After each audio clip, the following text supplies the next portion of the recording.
What caused you to do this? Why did you do this? Why did you publish the names of people from the newspaper? I've never liked bullies. I thought she was bullying gun owners by conflating New York Westchester County gun owners with a horrible incident in Newtown, Connecticut, which had nothing to do with, one has nothing to do with the other. And so I just thought, I had initially printed, published the publisher, the reporter, and the editor's home addresses. But you ended up publishing a lot more people, sports editor, things like that. Readers got them up, and I felt free. Yes. Can I just walk through one line? Certainly. Your objection to them publishing it in the first place was what? That it was an invasion of privacy? That, and they initially defended it as for the safety of the children, that you would know. Well, for heaven's sakes, 580 times more children drowned in swimming pools. They didn't publish swimming pool addresses. This is part I'm trying to understand. If you felt it was an invasion of a privacy for them to publish the addresses of the gun owners, why then is the response to invade their privacy by presumably by doing the same thing yourself? Why does the end justify these means? Well, how is it any different than what they did? It's a logical fallacy, I agree, to say you did it too.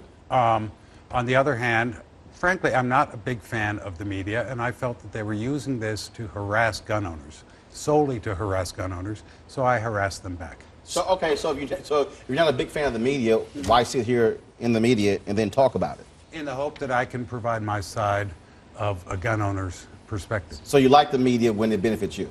You invited me, sir. No, I'm just asking because I think it plays into it that if you don't like something, but then you still do it. The same point I think Ron is making. If you don't like the invasion of privacy when it comes to the gun, when it comes to who owns guns, but you're also publishing it. Sort of, it's like you're saying one thing but doing another. I'm a writer. I'm a publisher.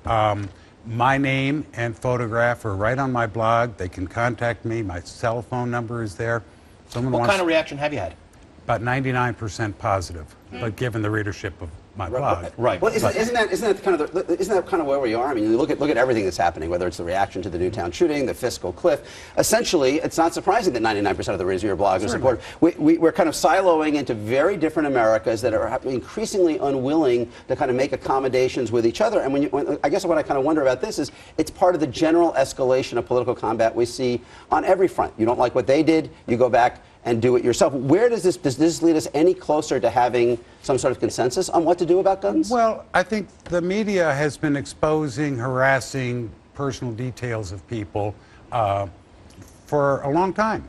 And so if I don't believe I'm escalating, I believe I'm punching back, if you will. You have had some comments, though, posted to your blog that you say you won't approve because they suggest retribution. They suggest, in fact, we saw on another website a quote, the journalists, meaning they, should watch when they step outside if they see a red spot on their clothing.